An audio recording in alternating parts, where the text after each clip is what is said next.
Well, I have done a few runs of uh, the Age of Ultron thing as Wanda to figure out how to play Wanda. And I had some experience with her prior to this, so I at least knew the basics of how her generic abilities worked. But figuring out how they're modified for this is interesting. Oh, yeah, that's hilarious. Um, the first run here is longer than a hard mode run because of the fact that it ended up being a 3-man run. I have no idea what happened to this guy, but he may have rage quit because he was dying like a lemming. I'm not sure. He quit, I think, before we killed the first boss. Anyways, so how does Wanda's stuff work? Well, let's look at the things. Okay. Like I mentioned in my Iron Man video, the game force feeds you the yellow cards, so you don't need to worry about whether you have them. The two of them are keystones. For Wanda, you have Magic for All. Enhanced Chaos Control can attack multiple enemies simultaneously. And the other one is Drawn Circle. Personally, I don't find Drawn Circle to be anywhere near as useful as Magic for All. As Wanda, the majority of your damage is going to be just holding down the button to spam your primary fire. That's the majority of your damage as Wanda. Something to keep in mind when choosing cards, because the fact that fire rate bonuses for your primary fire are very useful. And also, you're going to be hitting things repeatedly. So stuff like force formatting is great because of the fact that you're hitting things so many times. 10% chance every damage tick. Anyways, let's get on with this.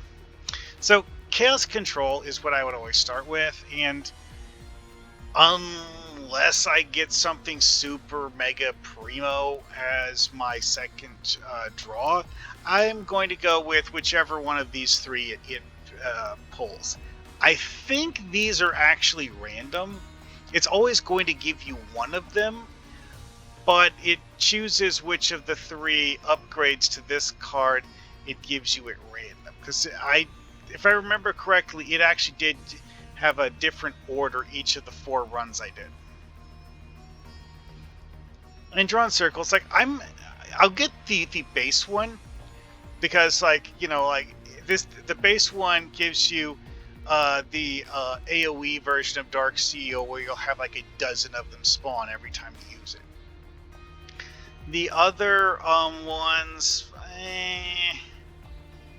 okay, having it damage things every time it stuns them is actually pretty good. Increasing the range and making it stun things more often, they're all good. It's not going to be your primary source of damage, but for big fights, it is useful. And like I said, full auto, good. Adrenaline Rush is somewhat useful, realistically, because your primary thing is your just holding down the primary fire. This isn't exactly amazingly good, and I don't think that having multiples of it is actually a good idea. Mixing size advantage and life boost is always a good idea because it makes you less likely to die, and it also makes you do more damage. Nano repair, I wouldn't go with more than 1 or 2 of these on Wanda because yes, the healing is nice, but the AoE damage that you're going to be doing, you're going to be hitting so many enemies that you don't really need multiples of this. Anyway, so that's how the basic abilities work. Now, let's talk about what I have done with the other version.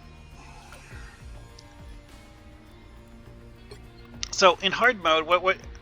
Oh yeah, this one I had 6 deaths because I hadn't yet figured out that while you're using Wanda's ult, you can actually tap X to burn one of your heal charges while you're channeling Wanda's ult. And learning that you can do that saved my butt so many times in later runs. This run, which is normal difficulty, I managed to complete the run and get KO'd only once. That is pretty dang good, in my opinion anyways. Yeah, this run is like, this guy, he didn't have a very good understanding of how to use Iron Man in this one. And,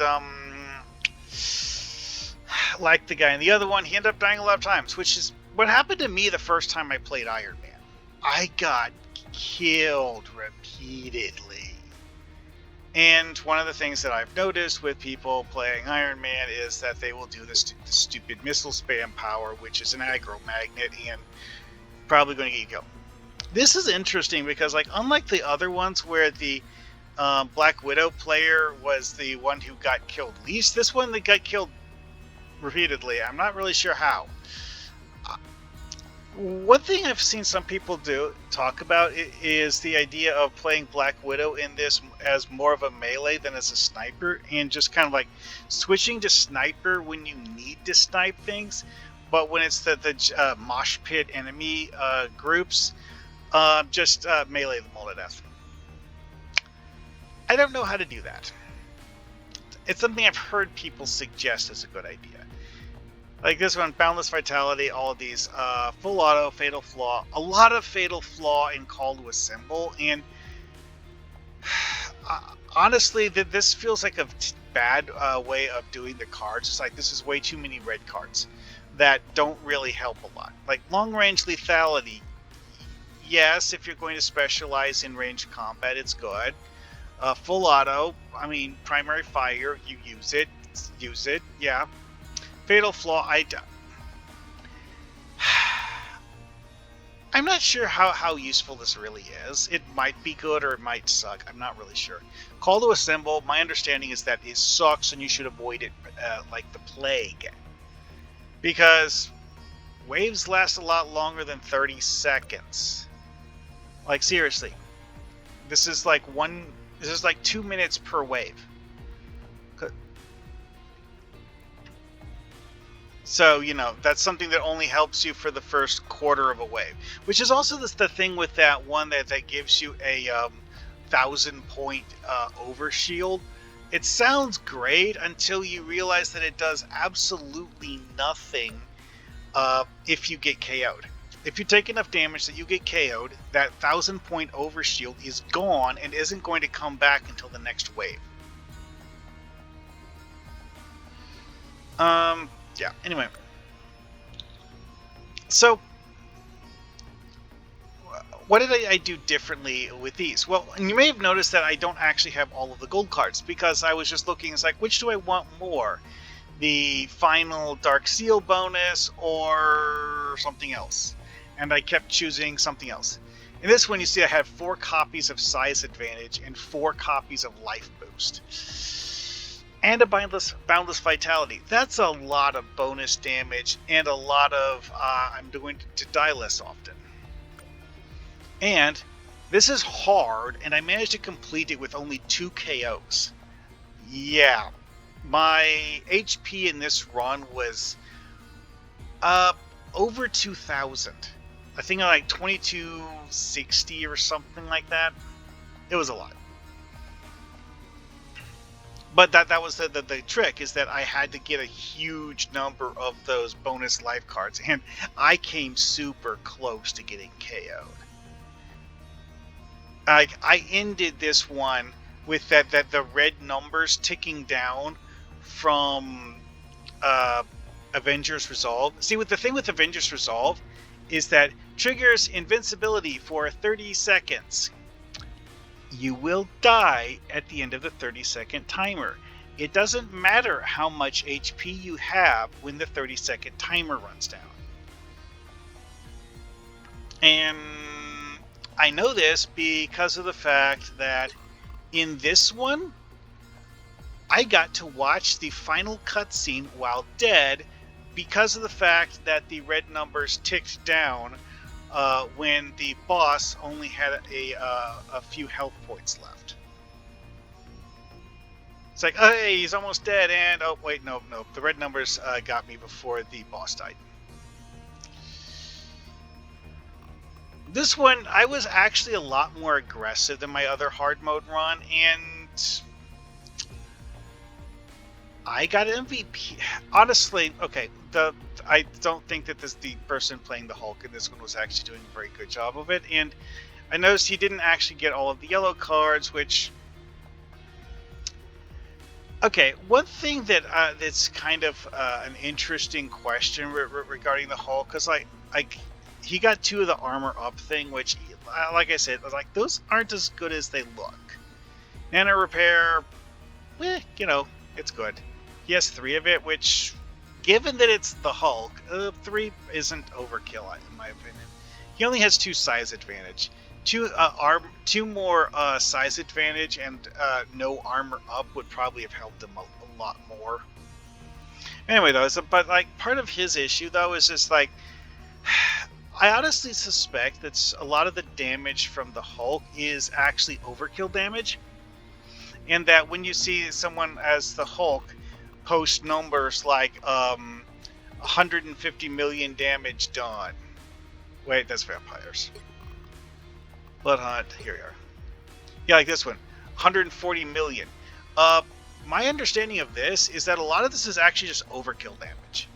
It's like you're tracking damage that's like an enemy with 100 hit points. You do 200 damage to them. Well, it tracks 200 damage on this counter. Well, okay, what if you do 500 damage to them instead of 200 damage? Well, it still puts down 500 damage. Yeah. Apparently that's part of the thing with the Hulk, but the Hulk, if you play the Hulk right, the Hulk will lay the smackdown. Anyway though, so yeah, with Wanda, you cannot stay at long range. You're kind of a medium range character. Which is one of the things that I realized that caused me to be more aggressive here, is that I realized that in this run here, I wasn't really getting in as much damage as I thought I should be getting in because of the fact that I was staying a little bit too far away. I later realized that half of this was just me being overly anxious and wanting to get it over with as quickly as possible.